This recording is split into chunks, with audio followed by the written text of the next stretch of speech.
दोस्तों, जय हिंद, जय भारत, वंदे मातरम।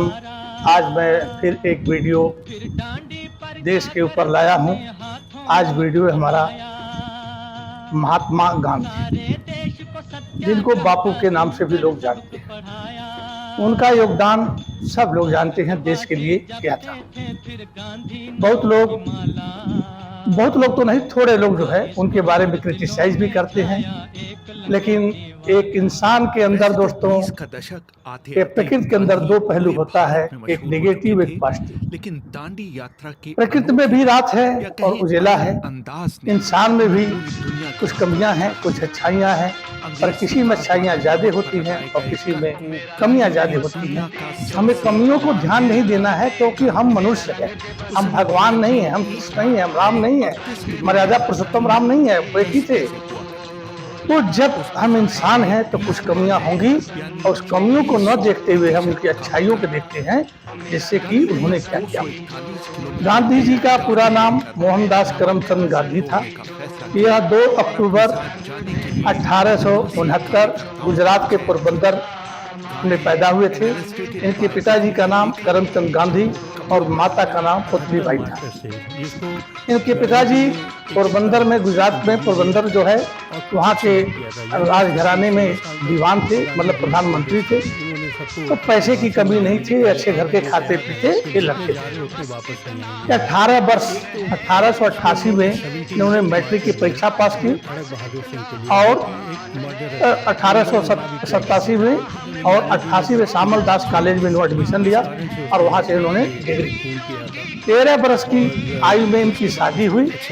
14 बरस की इनकी पत्नी कस्तूरबा गांधी थी और इनको एक पुत्र पैदा हुआ, जो पुत्र पैदा होने के कुछ वर्ष बाद मृत्यु को प्राप्त हो गया। गांधी जी को बड़ा दुख हुआ। इनके 4 बेटे थे, हरिलाल, मणिलाल, रामदास, देवदास। 4 उनके पुत्र थे। और यह जो है फिर इंग्लैंड में बैरिस्ट्री के लिए चले गए और बैरिस्ट्री पढ़ करके आए कि वकालत करना चाहते थे, लेकिन वकालत अच्छी नहीं चली। Gandhi ji high school inter graduation में बहुत अच्छे स्टूडेंट नहीं थे, बहुत तेज नहीं थे। उसके बाद 1894 में एक गुजराती सेठ का केस लड़ने के लिए ये दक्षिण अफ्रीका की। आप लोग सब लोग जानते हैं, बहुत कम लोग भी जानते होंगे। जब ये दक्षिण अफ्रीका जा रहे थे तो ट्रेन में इन्होंने, पैसे कमी थी नहीं, एडवोकेट थे, घर से अच्छे थे, फर्स्ट क्लास का टिकट लिया था। और जब ट्रेन चली तो कुछ दूरी के बाद उसमें रुकी तो 2 अंग्रेज चढ़ गए। अंग्रेज आए, देखे एक काला आदमी बैठा हुआ है। उन्होंने बोला, भाई आर फिटिंग हियर? तो गांधी जी बोले कि I have first class ticket. मतलब उन्होंने कहा क्यों बैठे हो? उन्होंने कहा मेरे पास जो है फर्स्ट क्लास का टिकट है। वो तुरंत कंडक्टर के पास गए और उसको बुला कर लाए कि why he is sitting here. तो इन्होंने फिर वो टिकट दिखाया। अगले स्टेशन पर कंडक्टर नहीं माना और इनका बंडल और बस्ता और लात मार करके इनको स्टेशन पर गिरा दिया। ट्रेन चली गई। देखिए दोस्तों, न्यूयॉर्क में आप बर्थ कंट्रोल की कुछ भी जान लो उस जमाने में, अंग्रेजी जान लो, कुछ भी कर लो, कितने भी हो जाओ, लेकिन हम गुलाम थे और अंग्रेजों की बराबरी कभी नहीं कर सकते हैं। फिल्म मर देखा होगा, dog and Indians not allowed. एक तालाब होता है, अमिताभ बच्चन की फिल्म है मर्द, वहाँ लिखा है Indians and dog not allowed. तो आप कुछ भी कर लो, आप गुलाम हो। इसमें बड़े डिटेल अंग्रेज के सामने जो है आप जो है गुलाम, आप जानते हैं ना, गुलाम को सिर्फ खाने, अफ्रीका वगैरह में खाने भर के लिए दिया जाता था, जिससे गुलाम गिरता रहे और उससे काम कराया जाता था। वो हम गुलाम थे, हम कुछ कर नहीं सकते थे। ये फिर दूसरी गाड़ी पकड़ करके अफ्रीका लेके गए। तो वहां पर रात हो गई थी, कड़ाके की ठंड थी। एक तांगे वाले को उन्होंने आवाज दिया, उस पर बैठे। तब तक 2 फिर गोरे आ गए। उन्होंने बोला नीचे उतरो। तो इन्होंने बहुत प्रार्थना की, अंग्रेजी इनको आती थी, क्योंकि अंग्रेजी तो उस जमाने में बहुत लोगों को आती थी, जो पढ़ते थे उनको सबको अंग्रेजी आती थी। उन्होंने कहा भाई रात हो गई, ठंड का समय है और मुझे टॉलस्टॉय जाना है, तो आप लोग जो है हमें कोई मदद कीजिए। तो अंग्रेज थे निर्दयी, लेकिन थोड़ी सी दया गई। बोला ऐसा है कि जहां हम इस रिक्शे पर बैठे ना, हमारे पैरों के पास बैठ जाइए। सूटेड बुडेड गांधी हैट लगाए हुए गांधी गांधी जी का बहुत निकट और अंग्रेज के पैरों के पास बैठे, क्योंकि हम गुलाम थे। उन्होंने लगा कि ये रिश्ता वहां गए, जारी रखा जाए तो इससे और तकलीफ जो हमारे प्रवासी भारतीय थे एकदम जानवर की तरह से ट्रीट किया जाता छोड़ था। दिया। कस्तूरबा को इसकी वहां जानकारी गांधी जी ने देखा बात बड़ी लंबी हो जाएगी, वीडियो बड़ा लंबी हो जाएगा, और अवज्ञा आंदोलन उन्होंने वहां पर चला करके गए थे 1 साल के कॉन्ट्रैक्ट पर, लेकिन 1894 गए और 1916 में भारत आए।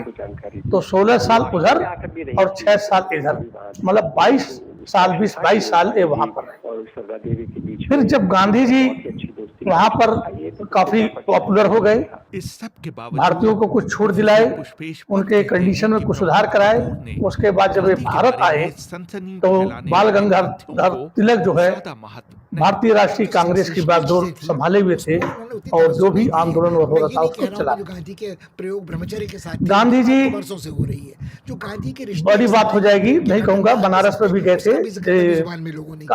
मदन मोहन मालवीय जो विश्वविद्यालय है उसको उद्घाटन में बुलाए थे, तो उसकी बात को नहीं करता हूँ। 1918 में के चंपारण गए, वहां पर देखे कि किसानों की हालत बड़ी खराब है, उनसे जबरदस्ती नील की खेती कराई जाती है, और जब नील पैदा हो जाता है तो फिक्स रेट अंग्रेज करते थे, किसी रेट पर हम तुझे खरीदेंगे, तुमको देना होगा। अंग्रेजों ने इतना गदर कर दिया था कि हमारे बहुत से दस्तकार बढ़ई जो थे काम करने वाले थे, हमने अंगूठा कटवा लिया था कि मैं काम ही नहीं कर सकता हूँ साहब, तो बिना अंगूठे का कोई काम होगा नहीं, चाहे उन्नीस होता नहीं। उस जो कहानी है कि हिंदुस्तान में गांधी दुर्दशा में हम हमारे पूर्वज जीते थे, जैसा बेचारी कबीर तो नील के ऊपर गांधी जी ने तो एक तरह से गांधी होलिकाओं भी हैं, आंदोलन किया, कैसा अहिंसात्मक आंदोलन, जिंदगी से बड़े बड़े अफसर आए, वहाँ के जो गवर्नर थे वो भी आए, बात हुई और बात हुई समझौता। उसी समय गुजरात प्रांत में एक खेड़ा गांव है, वहां पर बाढ़ से पूरी खेती तबाह हो गई, और टैक्स जो था अंग्रेजों का वो मांग रहे थे, वसूलना चाह रहे थे, कोड़े मार रहे थे। गांधी जी ने भी वहां पर आंदोलन चलाया और अंत में सरकार को झुकना पड़ा और टैक्स में रियायत उनको दे दी। अब दोस्तों 1914 से लेकर 1919 तक प्रथम विश्व युद्ध चल रहा था। में दिए अपने भाषण में गांधी जी ने अंग्रेजों का खूब खुल करके साथ दिया, आड़े हाथों लेना, और अंग्रेजों ने कहा था कि जब हम ये युद्ध खत्म हो जाएगा तो हम आपको आजाद कर देंगे। लेकिन 1919 में रोलेट एक्ट आया, जिस एक्ट के अंदर उसका अध्यक्ष थे मिस्टर रोलेट, और उसमें कोई भारतीय नहीं था जो कि यहाँ की कुछ समस्याएं उसमें डाले। गांधी जी पहले तो और फिर 13 अप्रैल 1919 में बड़ी गंदगी दिखाई, जलियांवाला बाग नरसंहार हो गया। सिक्योरिटी बहुत थी। अब यह सब मतलब अंग्रेज क्या आजादी देंगे, वो तो नरसंहार कर रहे थे, बिना सूचना दिए गोली चलवा दिए। मैंने जलियांवाला बाग कांड पर महाराजा लोग बैठे वीडियो बना दिया है, आप उसको जरा देख लें, और दिल करे तो लाइक सब्सक्राइब और शेयर भी कर दें, क्योंकि वीडियो तो आसानी से बनता नहीं दोस्तों, तो आपकी थोड़ी सी हेल्प जो है ठीक रहेगी। तो बिना सूचना दिए जनरल डायर ने गोली चलवा दी, कोई कहता 347 मारे गए, कोई कहता 500 मारे गए, कोई कहता 1000 मारे गए, लेकिन मारे गए बहुत बड़ा नरसंहार था। 1757 के बाद एक जो है नरसंहार, लेकिन तब तक भंग हो गई थी 1857 सॉरी। कपूर की किताब उसके बाद गांधी जी अब अंग्रेजों का मतलब कोई भरोसा नहीं किया उन्होंने, और उन बाल गंगाधर तिलक जो 1920 में मर गए। अब भारतीय राष्ट्रीय कांग्रेस की बागडोर अपने हाथ में ले ली, और 1920 में असहयोग आंदोलन उन्होंने शुरू किया। असहयोग आंदोलन का मतलब होता है हम किसी भी प्रकार से अंग्रेजों का सहयोग नहीं करेंगे। उन्होंने वकीलों से कहा वकालत छोड़ दो, क्योंकि जब वकील करेंगे नहीं तो जज साहब क्या करेंगे, अंग्रेज जज होते थे। विद्यार्थी उनके स्कूल थे, अंग्रेजों ने स्कूल बनवाए थे, पैसा देते थे, हम कहा पढ़ाई छोड़ दो, सारे स्टूडेंट चले आए, वकील भी चले आए, डॉक्टर्स भी चले आए, फैक्ट्रियों में जो कर्मचारी थे जो प्रोडक्शन करते थे वो भी चले आए, और असहयोग आंदोलन पूरे भारत में बड़ा जोर शोर से चल रहा है। पीछे से चिल्ला रहा है। लेकिन मैंने देखा अपने विधि का विधान कौन कहे? कि हरिलाल गोरखपुर के पूर्वांचल में बुलाया गया, वहाँ एक कस्बा है ले चौरी गया। चौरा, और तब तक ट्रेन वहाँ पर चल एक रही शांति थी, जुलूस संतरा जो है उन्होंने 1922 में और कहा जा रहा कि था। ये इसको खाने मत अंग्रेज देना, सिपाही, इसको मत खाने देना, अंग्रेज के खाना, सिपाही, खाना। अंग्रेज सिपाही और अंग्रेज के सिपाही मतलब दोनों चीज है। इंदिरा गांधी अब अंग्रेज के सिपाही मतलब हम भारतीय और अंग्रेज सिपाही मतलब खुद अंग्रेज। अपनी बुआ उन्होंने कृष्णा सिंह के साथ उस से मिलने जुलूस को रोकना चाहा। जब इन्होंने देखा जुलूस ने कहा नहीं हम कि शांतिपूर्वक जाएंगे, प्रिंसेस नहीं माने आई हमसे डंडे तो चलाए, मिले, तो लास्ट में गोलियां ये चलाई छोटे राजीव जो थे और इन्होंने उसमें फूल बहुत लोग मारे गए। लेकिन एक चीज और बता दूं पैर में लगाना कि शुरू कितनी कर गोली दिया कि मुंह होगी, में। ये बहुत तो बड़ा उन्होंने जुलूस उसका जा रहा पैर हो, खींचा। अब गोली लगी, पता है कि धाए ये धाए सब लोग काम गिरते किया गए, जाता है, बढ़ते खाली गए मरे हुए और लोगों यह को लगाया बात जो है ये अब चिंगारी की तरह से नहीं लगाया फैलती जाता चली है। गई और जिसका प्रोफेसर बाप मारा गया था, दूर उसका ले आए लड़का, थे। उसका एक भाई, दिन आई थी, भतीजा, वो मार्केट सब में उस आंदोलन में दूसरे शामिल हो दिन गए। आई थी, और एक समय दिल्ली ऐसा पार्टी आया परसों, कि और पुलिस दोनों वालों से की ये गोली अपनी खत्म हो डेथ की गई बात करते और थे। उल्टे पांव उनको भागे कुछ एक और थाने में वो जा करके उनको हो और गया उस था कि कमरे में एक रहने चले गए दो। और अंदर से बंद कर गांधी की दिए। शव यात्रा जनता का वहां इंतजाम पहुंची, किया जा बाहर रहा से था, कुंडी लगा तो दी। बदहवास उसके और बाद किसी मिट्टी का दूसरी तेल दुनिया में कपड़ों में खोए भर भर नेहरू करके ने माउंटबेटन और से जिस कहा, कमरे में लोग थे खिड़कियां "चुनिए तोड़ बातों करके से ही उसमें पूछिए डालने लगे क्या कुछ किया जाना है।" और एक मसाल जलता हुआ उसमें फेंक दिए। अब 22 पुलिसकर्मी जल गए। उनका प्रिय भाई गांधी जी को जब ये बात चला तभी नेहरू तो गांधी जी को बड़ा दुख हुआ, उन्होंने और 1922 में आंदोलन क्या पता वापस ले लिया, बापू जाग जाए। क्योंकि गांधी जी ने असहयोग आंदोलन अहिंसात्मक तरीके से कहा था करने के लिए, हिंसात्मक तरीके से नहीं। और उसके पीछे भी एक तर्क था, उस समय ब्रिटिश सरकार के पास सारी शक्ति थी, वो जैसे चाहते गोलियों की बौछार कर देते, बहुत से भारतीय मारे जाते, आंदोलन स्थगित कर दिए। उसमें सुभाष चंद्र बोस, भगत सिंह वाले जैसे जो थे युवा नेता जो थे वो गांधी जी से नाराज हो गए, क्योंकि सब लोगों ने तो छोड़ दिया, अब दोबारा कैसे जाएं, रोजी रोटी का सवाल, आंदोलन भी बंद हो गया, आजादी भी नहीं मिलेगी। ठीक है, गांधी जी जो समझते थे नेहरू जी उन्होंने। बिल्कुल ही अपने उसके आप को बाद खो दिया था। गांधी जी विश्वास नहीं कर सकते थे कि ऐसा 1930 कुछ होगा। में भजन चल रहा था तो उन्होंने कहा कि जरा तेजी से कहो, क्या पता बापू सविनय अवज्ञा आंदोलन किया, क्योंकि 35 किलो नमक 10 पैसे में मिलता था और अंग्रेजों ने 20 आने मतलब 35 किलो का कर दिया, 240% नमक का टैक्स बढ़ा दिया। देखो दोस्तों, इसमें सबसे बड़ी चीज है कि आप लोग को ध्यान देना चाहिए कि नेचर ने हमको नमक दिया है, जो हिमालय की पहाड़ी है ना, वो पाकिस्तान की तरफ जाकर के वहां पर काला नमक और सिंधा नमक का पूरा पहाड़ी है। मैंने गौर से देखा और अंग्रेज तो सब पर कब्जा कर लिए थे। मैंने उनके नमक हाथों कैसा को भी आप पकड़ खाना कर बनाए हो और नमक न पड़ा हो तो खाना उन्होंने बेकार है। छूटते ही कहा, नमक हमको जो है उन्होंने कुएं से मिलता था, गवर्नर जनरल को देखा, या अभी राजस्थान में एक मैंने सांबर जवाब झील दिया, है, वहां से वो नमक आधे मिलता है या घंटे समुद्र से मिलता है। उनका तो दूसरा गांधी जी ने सवाल था, देखा कि सरदार नमक पटेल जरूरी है जी लोगों का खाना, मैंने कहा, और वो टैक्स भी इतना कुछ ज्यादा महीने है पहले जा चुके कि हैं। और हमारे पास पैसे मैंने 10 महसूस किया कि पैसे का 21 35 घड़ी किलो, में दोस्तों तो से ये पूछा, आश्चर्यजनक बात लगती है, लेकिन बात तो यही है, किताबों में यही लिखा है, हमने तो यही पढ़ा है, हम तो देखने गए नहीं थे। गांधी जी ने कहा कि हम खुद नमक बनाएंगे और घर का नमक होगा, किसी पर टैक्स नहीं होगा और समुद्र से बनाएंगे। उन्होंने 12 मार्च 1930 को अपने 78 अनुयायियों को, जिसमें नौजवान थे, 16 साल, 20 साल, 30 साल, गांधी जी बूढ़े थे, उन्होंने कहा कि हम जो है साबरमती से मार्च करेंगे और दांडी पहुंचेंगे। उन्होंने अपने अनुयायियों से कहा, देखो जितने आप चल रहे हो सकता है इसमें से बहुत लोग वापस ना आए, कारण कि अंग्रेज तो भाई राजा हैं, राजा भी क्रूर राजा हैं, तो वो गोलियां भी चलवा सकते हैं, लाठियां भी मार सकते हैं, सर भी फूट सकता है, बहुत समस्या आएगी। आप सोच लो, यहाँ से जब आप चल रहे हो तो जान हथेली पर लेकर चलना है।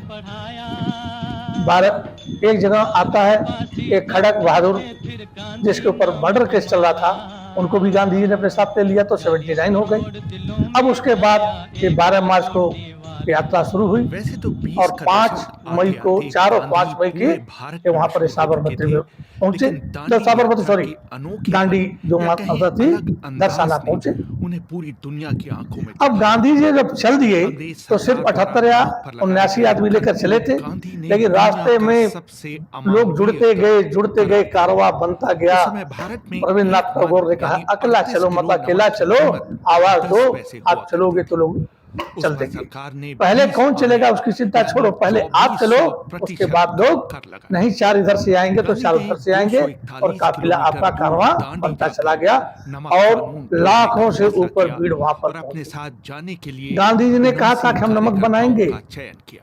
वो लाठी बरसाएंगे, NLS हमें के मारेंगे, बायोग्राफी लेकिन में हम लिखा, अहिंसात्मक प्रमोद आंदोलन कपूर ही बताते हमारा हैं। होगा, 78 हम मार्च हाथ से नहीं जिसको उठाएंगे। गांधी जी ने काम होता रहा, लाइन से इंटरव्यू लिया था गांधी फिल्म देख और लेना खुद आप लोग, select किया था। ये Youngest मारते थे, गए 16 साल और के, आगे बढ़ते गांधी गए जी और oldest लास्ट थे। में उन्होंने सबको उन्होंने अपने नमक भाषण बनाया में जाने के पहले और कहा बना कि ये करके तैयार फिर रहें कि जितने तरसाना जाएंगे में उतने वापस नहीं 80,000 आएंगे। भारतीयों को उसमें उन्होंने अंग्रेजों ने अरेस्ट 79 किया और मार्च बहुतों को जो है गोली से उड़ा वो दिया। खड़क बहादुर सिंह को लिया, जो कि एक अब 30 की मर्डरर बात हो गई, लोगों ने मना भी अब किया गांधी जी था। वहां से आए, लेकिन गांधी जी ने जब बीच में पूरी थोड़ा बात सा सुनी शांत रहे, कि किस कारण से लेकिन उसने ये जब सेकंड वर्ल्ड वॉर 1900 तो उसके बाद उसको एक्सेप्ट किया उन्होंने और वो 79 39 में शुरू हुआ, लेकिन उससे ज्यादा तो गांधी जी को ये लगा कि अब ये बात मौका में आ मुझे गया ज्यादा है दिल में लगी कि वो थी अंग्रेजों को कस्तूरबा यहाँ का से रोल। क्विट इंडिया, उनकी बेटी भारत की छोड़ो उन्हीं दिनों आंदोलन साउथ उन्होंने अफ्रीका चलाया। से आए थे वो लोग, जो मनीला बताते हैं कि भारत छोड़ो आंदोलन सत्याग्रह में सक्सेस नहीं हुआ as a marcher, क्योंकि उनकी एक डेट पर वाइफ यह जो चला थी, नहीं, उन्होंने अलग देखा कि वो राज्यों में अलग अलग समय पर बिल्कुल चला। रोने लगी। ये लाल इतना बहादुर इन्होंने कहा कि emotional सा भारत कुछ वहाँ छोड़ो, हो गया करो या मरो, कि पर हमारे भगवान 5 फुट का 2 इंच कंट्रोल के लेना शुरू किया दूसरे उन्होंने। प्रधानमंत्री लाल बहादुर शास्त्री भी उसमें थे, उसमें उन्होंने कहा और मारो पहले तो मरो गांधी जी मत, को लगाया मरो था। मत मारो, जितने भी 78 और गांधी ने कहा सबके सिर पर तिलक लगा करो या और मरो। ये कहा कि तुम सब हमारे बच्चे इन्होंने हो, कहा कि कोई मरो हमारा मत, बच्चा नहीं। मारो। और तीसरा तो हम सबको पता है कि कैसे ब्रिटिश सरकार को पिटाई हुई थी बेचारों की सबकी, और उस समय गांधी फिर जी ने कहा कि पकड़ी, कोई हाथ नहीं लोगों को अंदर उठाएगा, करने लगी, चुपचाप एक लेकिन कतार अब में ब्रिटिश जा सरकार रहे थे, अंदर एक से कतार टूट में चुकी मारा थी, गया। इस यात्रा क्योंकि में अब गांधी जी भारत के लिए एक वह घोड़े का भी भारत इंतजाम नहीं किया था गया। जो लेकिन वो अंग्रेज उस पर आसानी कभी से नहीं बैठे। हमारे गांधी ने कहा, हर आंदोलन को उनके लिए कुचल दिन देते में थे, जैसे 24 चोरी चोरा हो किलोमीटर गया, चलना, वो भी बिना किसी सामान के अवज्ञा आंदोलन बच्चों हो का गया, काम है। जितने इस भी हुए यात्रा थे के उनको दौरान कर देते थे। गांधी के पैरों अब में भारत छाले जाग पड़ चुका गए। था। लेकिन उन्होंने फिर चलने के लास्ट में लिए हुआ बल्कि कि भारत को घोड़े का आजाद कर सहारा दिया जाएगा। नहीं लिया। यूं तो गांधी ने तो भारत को आजाद कर दिया जाएगा, तो लॉर्ड 37 माउंटबेटन उस समय गवर्नर जनरल थे। लेकिन उसके तो बाद 14 तारीख की एक रात में आया था ये हुआ जब कि वो भारत थोड़ा आजाद हो जाएगा। घबराए थे उस समय और गांधी रविंद्रनाथ टैगोर नोखा की अली में बेटी थे, कलकत्ता के सरला पास देवी बंगाल में। चौधरानी के लिए उनके क्योंकि मन में देश सांप्रदायिक दो दंगों में भावनाएं जल रहा पैदा था। हो गई थी। इन्होंने मार्गरेट सैंगर जो कि ऐसा हो गया था, जिन्ना जी ने आग लगा दी थी बर्थ कंट्रोल कि की मतलब एक्टिविस्ट थी। हिंदू को डर उन्होंने था कि इनका मुसलमान एक मार इंटरव्यू डालेंगे, दिया था। मुसलमान उस को डर था कि इंटरव्यू में हिंदू मार इन्होंने डालेंगे, बड़े और 2 उससे दिन का पहले इंटरव्यू फैसला हुआ पूरा था कि दिल खोल के हिंदुस्तान बात की। दो और टुकड़ों इनफैक्ट में इतना बटेगा, ज्यादा स्ट्रेस हुआ उनको कि वो एक बीमार पड़ गए, पाकिस्तान उनको हॉस्पिटलाइज और एक करना पड़ गया था गांधी जी को बॉम्बे में। अब देखिए, ये घर घर की कहानी है। लड़ाई लड़े हिंदू मुस्लिम दोनों, तो ही सेड ही नियरली लेकिन जब आजादी की समय आई तो ऐसा बात हो गया कि अब जो है उसमें में लिखा था कि ये वो बैठने की बात आ गई। सरला देवी चौधरी। एक जगह मैंने जो किताब में लिखा पढ़ा है, गया वो हम उस पढ़ बात रहे को हैं। कोई बुरा न ये मानेगा, कोई किताब की चीज है, लेकिन कोई जिस मैं तरह का अपनी तरफ से नहीं बोल रहा description है, हूँ। जिस तरह का लॉर्ड माउंटबेटन ने उससे कहा लगता है कि बड़ा पास तक आ गए थे ये। कि अभी पहले पता नहीं जिन्ना कि को whether बुलाया, he slept आजादी की or लड़ाई चल रही not, I थी, can't say। हमारा मैंने देश महात्मा गांधी गड़बड़ के हुआ प्रति बटा क्यों। राजमोहन गांधी से जिन्ना से संवाद कहा कर पूछा कि जिन्ना, गांधी जी और सरला तुम्हें देवी के आजादी बारे में चाहिए? कही गई जिन्ना ने इन कहा, बातों के मुझे बारे आजादी में चाहिए। कितनी सच्चाई है? बोला, आजादी मिलकर के तुमको क्या मिलेगा? ये भारत हिंदुओं का बहुसंख्यक देश तो हिंदू है, एक कवि भी थी। तो जब बहुसंख्यक हिंदू रहेंगे और तुम अल्पमत में रहोगे, अल्पसंख्यक रहोगे, तो तुम्हें तो 2 नंबर का दर्जा मिलेगा, सेकंड कैटेगरी के रहोगे, कई ऐसे गुण थे, तुम्हें तो कुछ फायदा होगा नहीं। तो क्यों इतना चीप हो मचा रखे हो कि हम आजाद होंगे आजाद होंगे? हमारे में भी तुम 2 नंबर के हो, हम फिर भी आपको स्पेशल छूट देते हैं, पर हिंदू आपको स्पेशल छूट नहीं देंगे, तो क्यों ये पागलपन का राग कर रहे हैं? अब जिन्ना का बर्दाश्त कर दिया लॉर्ड माउंटबेटन। वो रिश्ता तोड़ दिया। फिर अंबेडकर जी को बुलाए, जारी रखा जाए। अंबेडकर जी आए, अंबेडकर से बोले भाई आजादी चाहिए, क्योंकि ये बहुत बड़े वर्ग का ये प्रतिनिधित्व कर रहे थे, एससी एसटी का ये कर रहे थे। इसके बारे में अब जानकारी तो बोले भाई अंबेडकर जी आपको आजादी चाहिए? ये बोले हाँ चाहिए। तो बोले आजादी लेकर क्या करोगे आप? गांधी जी के हमारे समय में तो बहुत कुछ छूट है, जानकारी थी, लेकिन जैसे ही देश आजाद हो जाएगा, मनु संहिता हिंदूवादी चला देंगे और फिर आपकी दुर्दशा हो जाएगी जो हमारे आने से पहले थी। और सरला देवी के बीच में अब अंबेडकर का भी बर्दाश्त हो गया। का रिश्ता था। ये तो किसकी बात फिर उन्होंने गांधी जी को बुलाया, सबके बावजूद गांधी जी को बुलाया तो गांधी जी से पूछे कि आजादी चाहिए? गांधी जी बोला आजादी चाहिए। गांधी के बारे तो कहे में कि बहुत बड़ा सनसनी तबका तो फैलाने आपको आजादी वाली मांग ही नहीं रहा है। ज्यादा महत्व